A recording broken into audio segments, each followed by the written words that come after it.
Bem-vindos ao canal Sejam Santos, onde vamos explorar a vida e as obras dos santos mais inspiradores da história da Igreja Católica. Nós vamos compartilhar suas histórias, seus ensinamentos e seus exemplos de virtudes, esperando que possam nos inspirar a viver de acordo com os ensinamentos de Cristo. Então, se você quer aprender mais sobre esses santos e descobrir como suas vidas podem ser caminhos que nos levam a Jesus Cristo para nós hoje, inscreva-se no nosso canal e deixe o seu like. Inscreva-se hoje mesmo, divulgue nosso canal a seus amigos e comunidades e nos ajude o nosso canal para que possamos alcançar mais pessoas na divulgação a conhecer mais a vida dos santos. Onde a santidade é uma jornada diária. Faça parte dessa comunidade de busca pela santidade.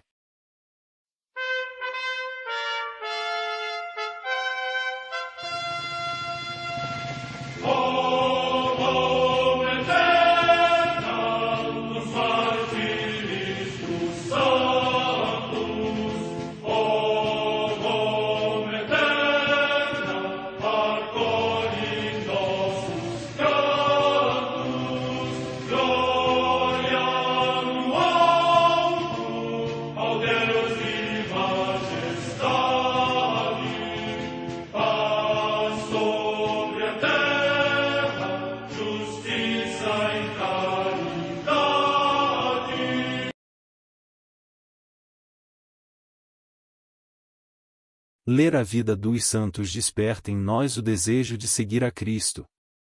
Através de suas vidas podemos aprender as virtudes, a sabedoria e o amor de Deus.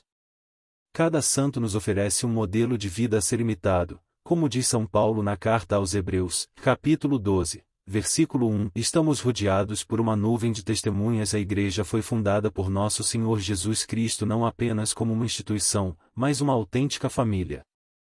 Os santos mártires, confessores, doutores, as virgens, os santos pastores e todos os demais santos são realmente nossos irmãos que nos precederam no caminho da fé e já estão no céu, para onde também iremos nós, pela graça de Deus.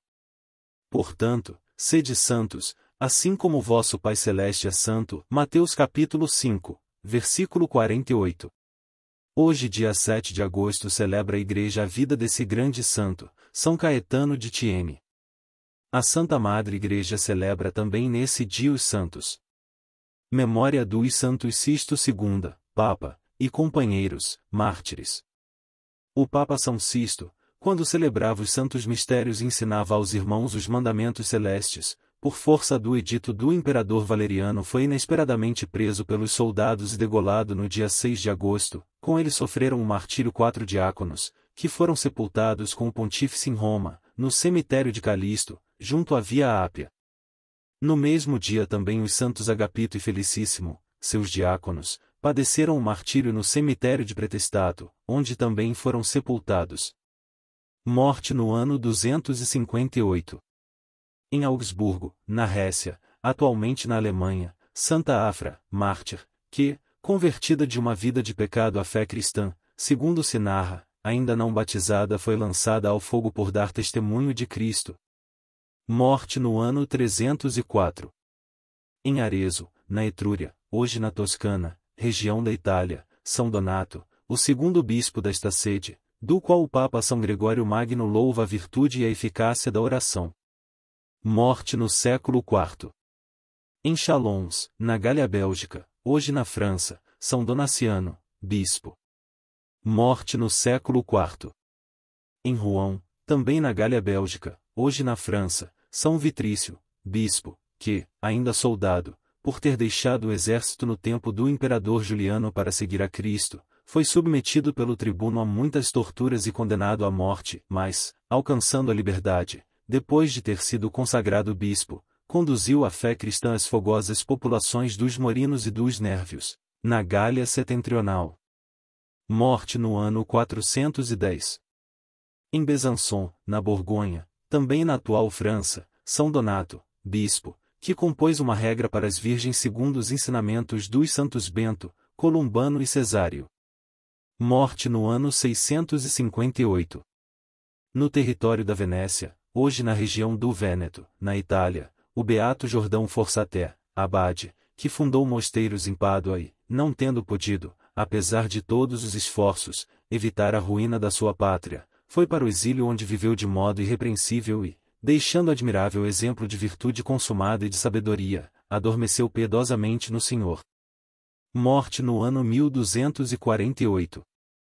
Em Messina, na Sicília, região da Itália, Santo Alberto degli Abbati, presbítero da Ordem dos Carmelitas, que pela sua pregação converteu muitos judeus a Cristo e, durante o cerco da cidade, foi intermediário providente. Morte entre os anos 1306 e 1307. Em Sassoferrato, no Piceno, hoje nas Marcas, também região da Itália, o beato Alberto, monge da Ordem dos Camaldulenses, insigne pela sua vida austera e pela fiel observância da regra. Morte no ano 1350. Em L. Áquila, no território dos Vistinos, também na odierna Itália, o beato Vicente, religioso da Ordem dos Menores, ilustre pela sua humildade e espírito de profecia. Morte no ano 1504. Em Gondar, na Etiópia, os beatos Agatângelo de Vendame, Francisco Nourri e Cassiano de Nantes, Gonçalo Vaz Lopes Neto de Nantes, presbíteros da Ordem dos Frades Menores Capuchinhos e Mártires, que, na Síria, Egito e Etiópia procuraram reconciliar os cristãos separados com a Igreja Católica, mas, por ordem do rei da Etiópia, foram suspensos das árvores com os seus próprios cordões franciscanos e finalmente apedrejados até a morte. Morte no ano 1638. Em Lencastre, na Inglaterra, os beatos Martinho de São Félix, João Woodcock, da Ordem dos Frades Menores, Eduardo Bamber e Tomás Whitaker, presbíteros e mártires, que, por serem sacerdotes e entrarem nos domínios do rei Carlos I, sofreram o suplício da forca. Morte no ano 1646.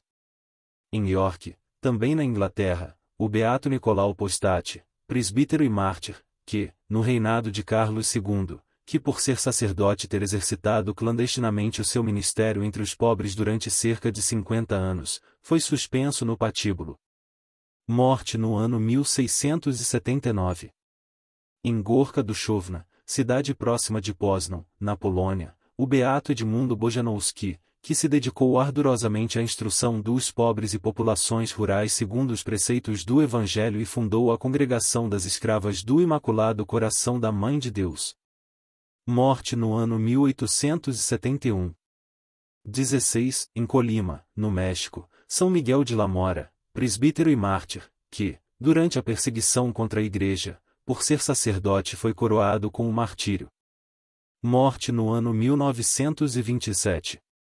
Em Los Llanes, próximo de Toledo, na Espanha, os beatos Teodósio Rafael, Diodoro Lopes Hernando, Carlos Jorge, Dalmácio Belota Pérez e Eustáquio Luiz Villanueva Montoya, religiosos da Congregação dos Irmãos das Escolas Cristãs e Mártires, que, durante a perseguição contra a Igreja, receberam dos homens a morte, mas de Deus a vida eterna.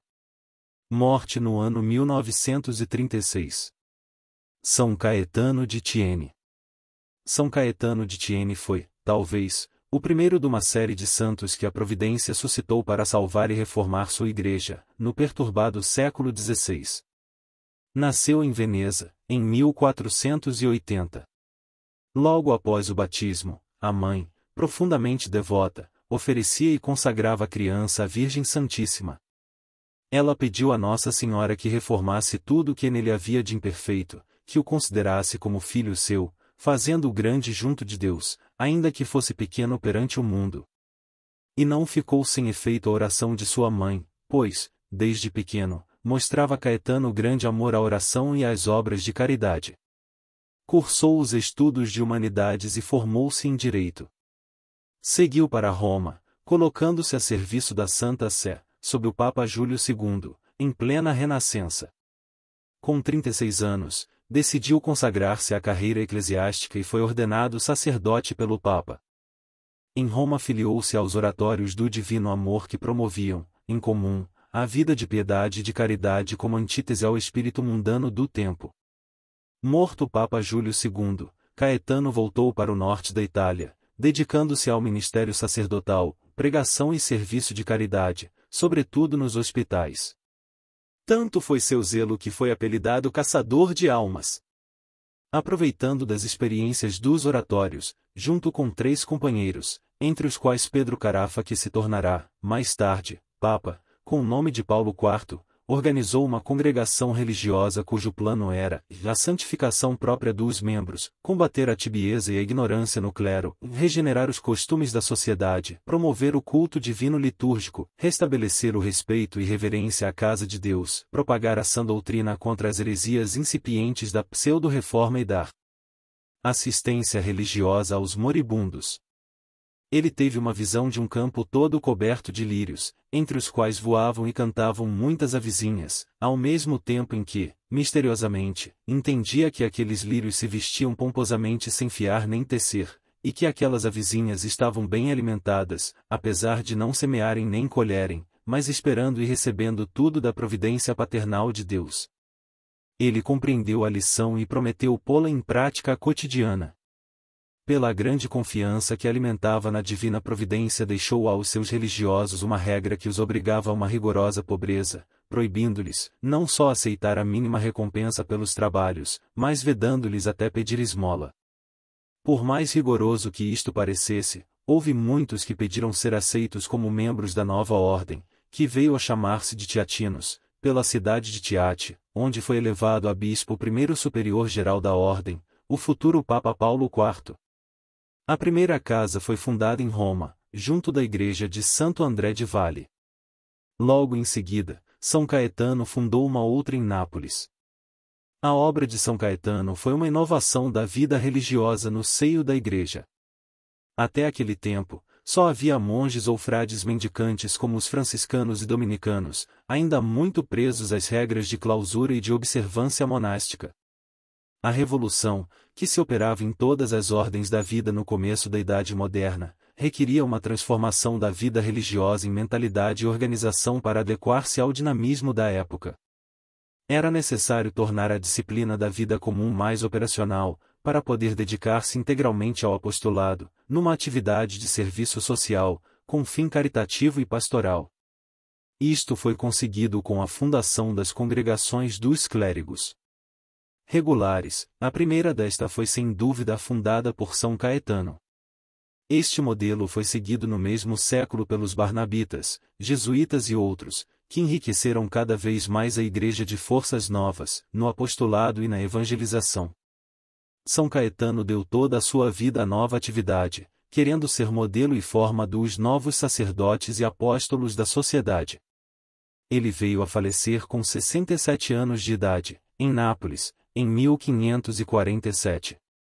Suas últimas palavras foram: "E não há outro caminho para o céu a não ser o da inocência e da penitência. Quem abandonou o primeiro caminho tem que trilhar o segundo." São Caetano de Thiene. Rogai por nós.